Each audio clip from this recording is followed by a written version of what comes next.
The world you live in is a fever dream of noise. In 2026, every screen, every notification, and every social interaction is a deliberate attempt to hijack your nervous system. They want you angry, they want you anxious, they want you hot. Why? Because a man who is hot with emotion is a man who can be steered. He is a man who spends money he doesn't have to impress people he doesn't like, to soothe a soul he doesn't understand. To become the architect of coldness, you must first commit the most radical act possible in the modern age. You must refuse to react. Stoic indifference is not about being a statue. It is about being the judge of your own impressions. Epictetus, a man born into slavery who became one of the greatest minds in history, taught us that it is not things that disturb us, but our interpretations of those things. When someone insults you, they are simply moving air molecules. It is your mind that takes those molecules and turns them into a wound. The architect looks at the air molecules and sees them for what they are, nothing. He remains cold, he remains still, he remains sovereign. Think about your life right now. How much of your daily energy is leaked out into things that do not matter? You worry about the economy. You worry about what your cousin said about you. You worry about a view count on a screen. Every time you worry, you are handing a piece of your life over to a master. You are living as a slave. The architect realizes that his energy is a finite resource, a lethal fuel, and he refuses to burn it on garbage. This is the dichotomy of control in its most aggressive form. Most people treat this Stoic principle like a light suggestion. For the architect, it is a binary law of existence. There are only two categories in the universe, things that are up to me and things that are not up to me. Up to me, my character, my intentions, my voluntary actions, my response to the present moment. Not up to me, everything else, the weather, the past, the future, the opinions of 8 billion strangers, the algorithm. The architect draws a circle of cold iron around the things that are up to me. Inside that circle there is intense heat, focus, and discipline. Outside that circle there is absolute freezing indifference. If it is outside the circle, it does not exist. It cannot hurt him. It cannot move him. This is how you stop being a victim of your channel's views and start being the commander of your channel's quality. Why do we call it coldness? Because warmth is a sign of vulnerability. When you are warm toward the opinions of others, you are opening a door for them to enter and wreck your internal house. When you are cold, you are a fortress. People can scream at the walls of a fortress all day. The stone doesn't care. The stone doesn't flinch.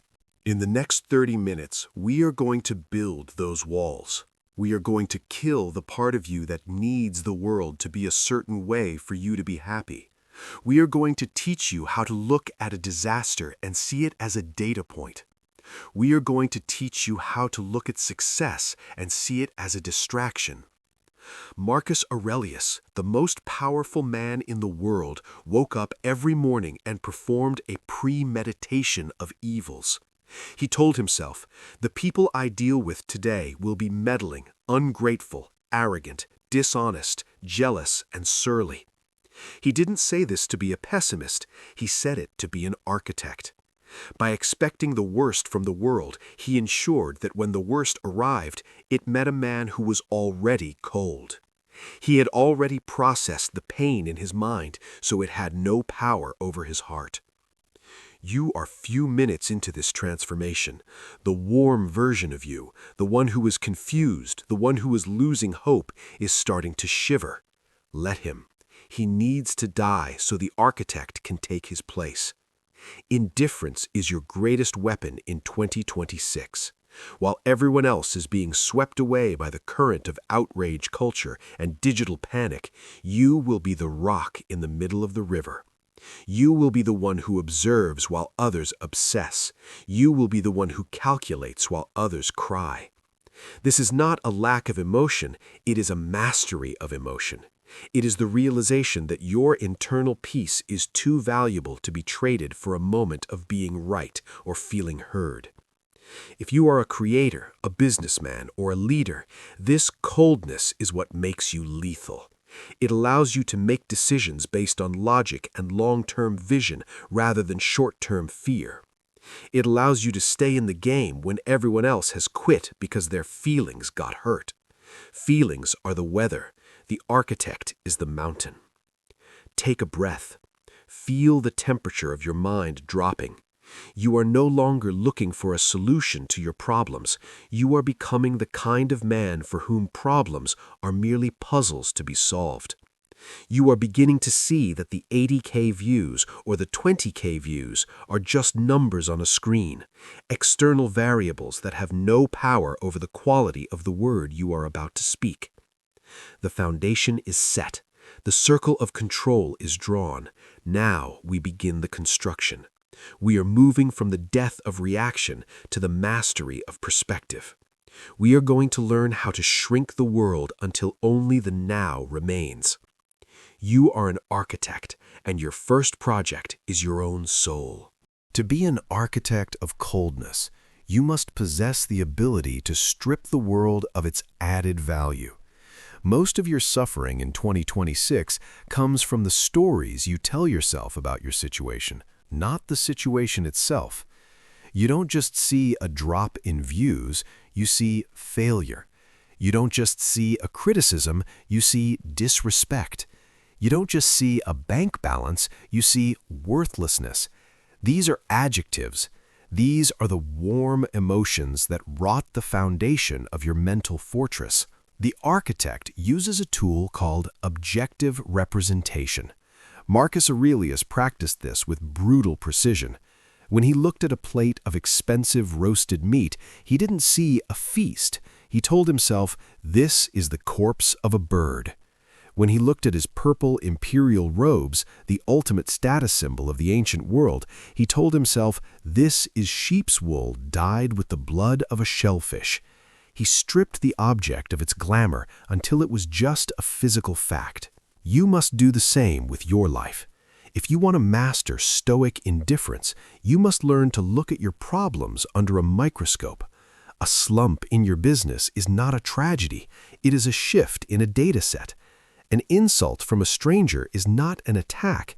It is the vibration of air molecules from a person you will never meet.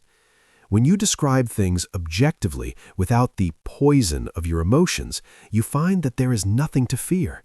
You find that the ghosts that were keeping you awake at night are just shadows on the wall. The architect understands that perception is a choice. In the Stoic blueprint, there is a space between the event and your judgment. In that space lies your freedom. The coward allows the event to rush straight into his heart, causing a panic. The architect stops the event at the gate. He asks, "Does this concern my character? Is this within my circle of control?" If the answer is no, he remains indifferent. He doesn't ignore the problem, he simply refuses to give it the fuel of his anxiety. This is the mastery of the frame.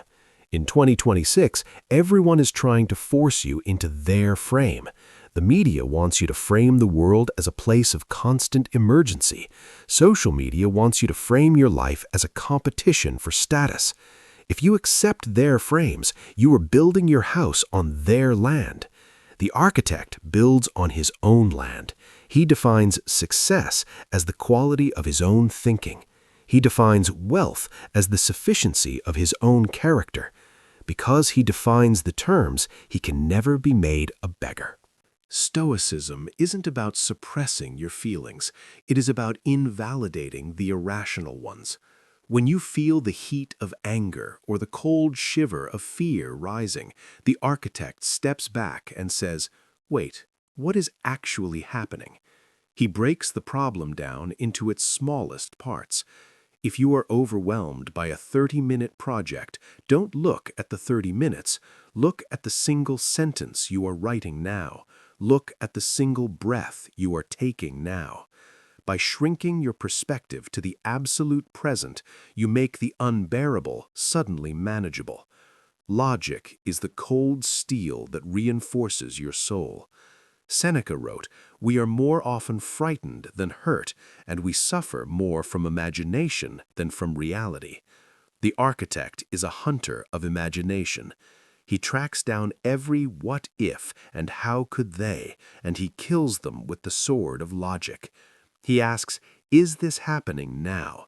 Am I okay in this exact second? The answer is almost always yes. The coldness comes from the realization that most of your pain is a hallucination of a future that hasn't arrived or a past that cannot be changed. This level of indifference is terrifying to the average person. They will call you unfeeling or apathetic. They are wrong. You feel deeply for your duty, for your virtue, and for the people you love, but you are cold toward the trivial. You are indifferent to the noise. You have learned that your attention is the most valuable currency you have, and you refuse to spend it on anything that doesn't build your fortress. Imagine walking through a storm, but you are wearing a suit that perfectly regulates your temperature. You see the lightning, you hear the thunder, you feel the rain hitting your visor, but you are perfectly comfortable. You are not fighting the storm, you are simply immune to it. That suit is your stoic logic. That visor is your objective representation. The architect of coldness is not a man who has no problems. He is a man who has mastered the art of processing. When a challenge arrives, he doesn't ask, "Why me?" He asks, "How can I use this?" He looks for the stoic opportunity in every setback. If his business fails, he sees an opportunity to practice resilience. If he is betrayed, he sees an opportunity to practice forgiveness and self-reliance. He turns every negative into a raw material for his construction. You are now few minutes into your reset. Your mind is starting to function like a high-speed processor, stripping away the adjectives, killing the illusions, and focusing on the core facts of your existence. You are no longer hoping for a better tomorrow. You are architecting a better now. The blueprint is clear. The adjectives are dead. The illusions are dismantled. Now we must move to the most dangerous part of the construction, the sovereign body. We are going to discuss how this mental coldness manifests in your physical presence, your voice, and your actions. We are going to turn the architect into a force. You are beginning to see the world as it truly is, a collection of atoms and opportunities. And because you see it clearly, you can rule it completely. Stay cold. The construction continues. An architect does not just draw plans. He stands on the construction site and commands the structure into existence. Now that you have forged your internal armor and dismantled your illusions with logic, you must learn how this coldness translates into the physical world. In 2026, the average man is a bundle of nervous leaks. He fidgets, he over-explains, he avoids eye contact, and he speaks with a rising inflection as if he is constantly asking for permission to exist. He is warm, which is to say, he is soft and easily shaped by the pressure of others. The architect of coldness is dense. He has discovered the gravity of stillness. When you are truly indifferent to the opinions of others, your body stops performing for them. You stop the nervous nodding. You stop the forced laughter. You stop the frantic movements meant to show people that you are busy or important. You become like a mountain, immovable, heavy, and silent. This is the lethal presence that makes people uncomfortable, but also makes them respect you instantly. They sense that you are not seeking anything from them, and in a world of beggars, the man who seeks nothing is king. Stoicism teaches us that the body is the servant of the mind. If your mind is a fortress of indifference, your body should be its gate. Epictetus said, "Know first who you are, and then adorn yourself accordingly." To adorn yourself like an architect of coldness is to master the economy of motion. Every movement you make should be intentional. Every word you speak should be a deliberate choice. When you speak, speak with a full stop. Do not trail off. Do not fill the silence with or The architect loves the silence. He knows that silence is a vacuum that forces the other person to reveal their own insecurity. By remaining cold and still, you force the world to adjust to your temperature. Think about the most powerful figures in history, the ones who changed the world without firing a shot. They possessed a presence that suggested they were already at the destination while everyone else was still running the race. This is the secret of Stoic gravitas. It comes from the realization that you have already won the only battle that matters, the battle over yourself. Because you are no longer at war with your own emotions, you are at peace with the environment. This peace is not gentle, it is formidable. It is the peace of a predator who is so confident in his ability to strike that he doesn't need to show his teeth. In your business, in your channel, and in your relationships, this presence is your greatest asset. While your competitors are reacting to every trend and every algorithm shift with panic, you remain the constant. You are the anchor. People gravitate toward the architect because they are terrified of the storm, and you are the only thing that looks like it can't be moved. Your coldness becomes their cooling system. When you don't flinch at a 60% drop in views, your team and your own mind starts to believe in the vision again. You are signaling that the plan is larger than the moment. This presence is built through the discipline of the gaze. Most people leak their power through their eyes. They look away when challenged. They look down when they feel inferior. They look around when they are bored. An architect of coldness looks through. When you speak to someone, give them your full, unblinking attention, not out of aggression, but out of a stoic presence. You are acknowledging their existence, but you are not being moved by it. You are the observer. You are the judge. This level of eye contact is rare in 2026 because most people are too ashamed of their own internal chaos to look anyone else in the soul. By holding the gaze, you signal that your internal house is in order. But be warned, the world will try to warm you up. They will call you arrogant. They will try to provoke you just to see if they can get a reaction. This is the ultimate test of the architect. When someone insults you to your face, the warm man gets angry. He proves that the insulter is his master. The architect remains cold. He might even smile. Not a fake, nervous smile, but the smile of a man watching a child throw a tantrum. He realizes that the insult is a reflection of the other person's character, not his own. He is indifferent to the noise because he knows the signal. This physical coldness is how you reclaim your time.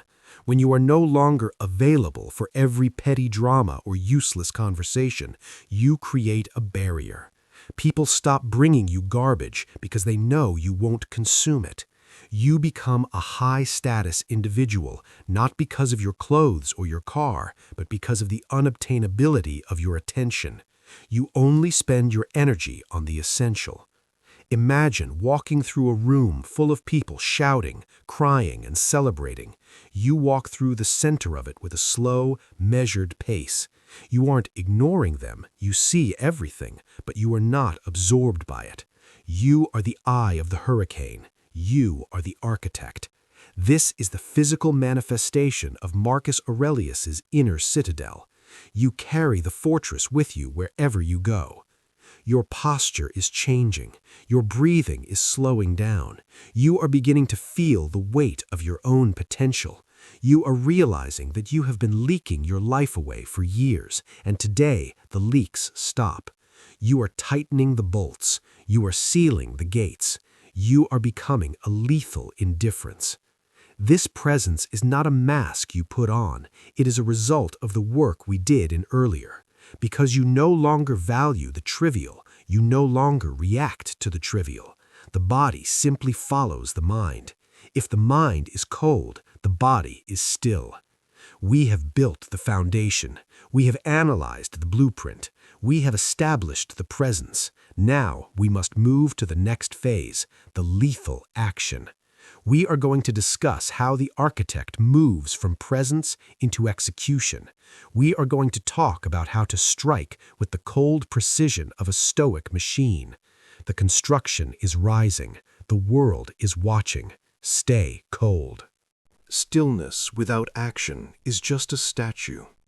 For the architect of coldness, the presence we built in the last section is merely the preparation for the strike. In 2026, most people fail not because they lack talent, but because they are emotionally tethered to their work. They are warm toward their goals, meaning they are so desperate for the win that the fear of the loss paralyzes them. They hesitate, they overthink, they let the views of yesterday dictate the effort of today. The architect operates with surgical indifference. He understands that while the effort is within his control, the outcome is a variable of the universe. He treats his work like a surgeon treats a patient on the table. A surgeon cannot afford to be warm or emotional about the person they are cutting open. If they cry for the patient, their hands shake. If their hands shake, the patient dies. To save the life, the surgeon must be cold. He must be clinical. He must be focused only on the precision of the incision. This is how you must handle your channel, your job, your business, and your life. You must learn to strike without attachment. When you upload a video, you do it with the absolute best of your ability, every word polished, every frame checked, and then, the moment you hit publish, you become entirely indifferent to how it performs. If it gets 1 million views, you don't celebrate like a child. If it gets 10 views, you don't mourn like a victim. Both are external events. Your only concern was the quality of the strike. By detaching your ego from the results, you become a machine that cannot be stopped. Failure cannot break you because you never let success define you. Stoicism calls this the reserve clause. The architect says, "I will achieve this goal if nothing happens to prevent it." This small mental shift is the difference between a man who collapses when things go wrong and a man who simply pivots. When your views drop from 80K to 20K, the warm man sees a crisis. The architect sees a change in the terrain. He doesn't panic, he adjusts the blueprint. He looks at the data with a cold blue eye and asks, what is the logic here? What is the lesson? He executes the next move with the same intensity as the first. He is not trying to get back to 80K. He is simply performing his duty to the highest standard. Execution is the death of procrastination.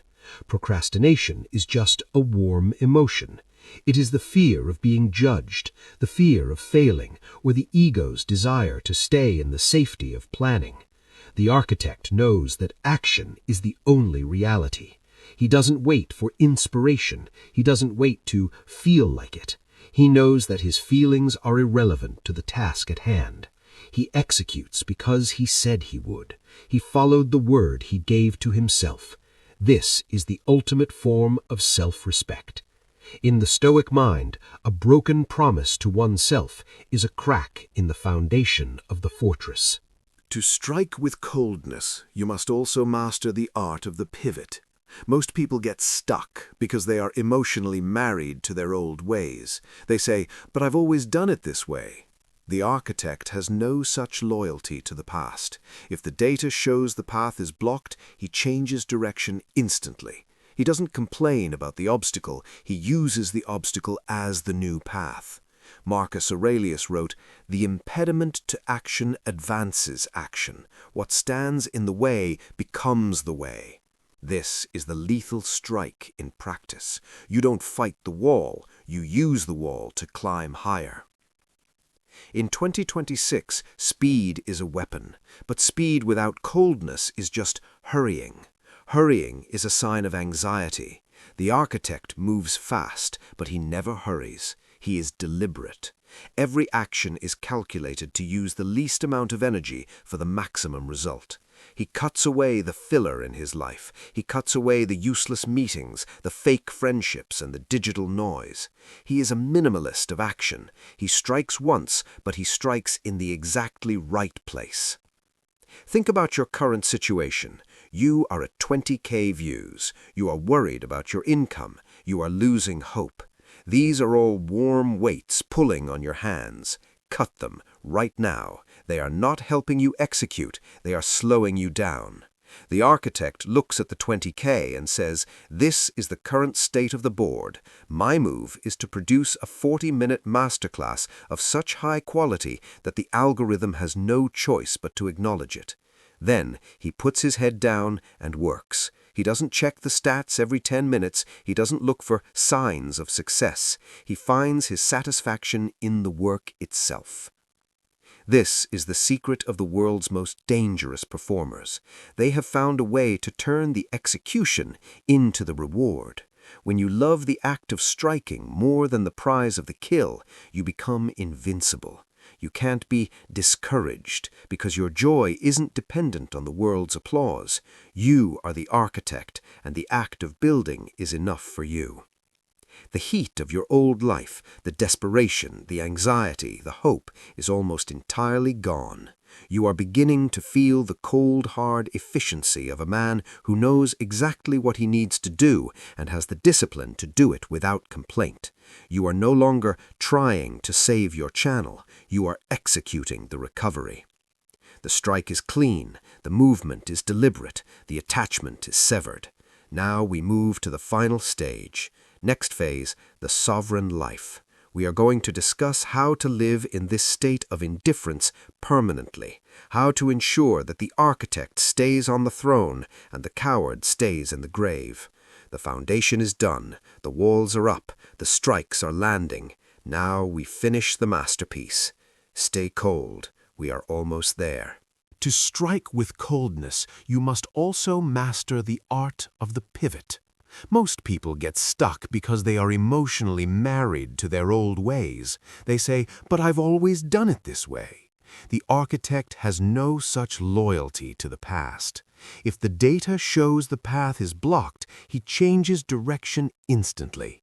He doesn't complain about the obstacle, he uses the obstacle as the new path. Marcus Aurelius wrote, "The impediment to action advances action. What stands in the way becomes the way." This is the lethal strike in practice. You don't fight the wall, you use the wall to climb higher. In 2026, speed is a weapon, but speed without coldness is just hurrying. Hurrying is a sign of anxiety. The architect moves fast, but he never hurries. He is deliberate. Every action is calculated to use the least amount of energy for the maximum result. He cuts away the filler in his life. He cuts away the useless meetings, the fake friendships, and the digital noise. He is a minimalist of action. He strikes once, but he strikes in the exactly right place. Think about your current situation. You are at 20K views. You are worried about your income. You are losing hope. These are all warm weights pulling on your hands. Cut them right now. They are not helping you execute. They are slowing you down. The architect looks at the 20K and says, "This is the current state of the board. My move is to produce a 40-minute masterclass of such high quality that the algorithm has no choice but to acknowledge it." Then he puts his head down and works. He doesn't check the stats every 10 minutes. He doesn't look for signs of success. He finds his satisfaction in the work itself. This is the secret of the world's most dangerous performers. They have found a way to turn the execution into the reward. When you love the act of striking more than the prize of the kill, you become invincible. You can't be discouraged because your joy isn't dependent on the world's applause. You are the architect, and the act of building is enough for you. The heat of your old life, the desperation, the anxiety, the hope is almost entirely gone. You are beginning to feel the cold, hard efficiency of a man who knows exactly what he needs to do and has the discipline to do it without complaint. You are no longer trying to save your channel, you are executing the recovery. The strike is clean, the movement is deliberate, the attachment is severed. Now we move to the final stage. Next phase, the sovereign life. We are going to discuss how to live in this state of indifference permanently, how to ensure that the architect stays on the throne and the coward stays in the grave. The foundation is done, the walls are up, the strikes are landing. Now we finish the masterpiece. Stay cold, we are almost there. Look at your hands. Look at your life. Everything you see is temporary. Your channel, your bank account, your physical body, they are all borrowed from the universe. The Stoics call this indifferentia. These things are preferred, yes, but they are not you. If the universe decides to take them back tomorrow, the architect simply says, "I have returned what was lent to me." Because he is not attached to the stuff, he cannot be manipulated by the fear of losing it. This is the ultimate freedom. This is the coldness that makes you truly dangerous to those who would try to control you. You cannot be bribed with what you don't value, and you cannot be threatened with what you are ready to lose. As you step out of this 30-minute masterclass and back into the world, do not go back as the man you were. The warm man who was losing hope is gone. He was a shadow, a ghost of an old programming. Today, you are a builder. You are a commander. You are a rock in the middle of a screaming ocean. You understand that your channel's success is not a lucky break you are waiting for. It is a mathematical inevitability of your consistent, cold execution. You no longer look for motivation. Motivation is for the weak who need to feel good to do their duty. You operate on discipline, which is the cold engine of the soul. Whether it is 5 a.m. or midnight, whether the comments are hateful or loving, you perform. You build. You architect. You stay grounded in the reality of the present. You stay unshaken by the storms of the future. You stay stoic in the face of all things. This is the life of the sovereign. This is the path of the architect of coldness. The world will try to pull you back into the heat. It will try to make you care about the trivial. When it does, remember the iron circle we drew. Remember the fortress walls we built. Remember that you are the one who decides the temperature of your own life. You have the blueprints. You have the tools. You have the word. Now go out and build the reality that matches the strength of your soul. The construction never truly ends, but the architect is always ready. Thank you for enduring this 30-minute reset. But remember, information without application is just more noise. Take the coldness you have found here and apply it to the very next task you face. Do it with precision. Do it without complaint. Do it as a sovereign. Stay grounded. Stay unshaken. Stay stoic.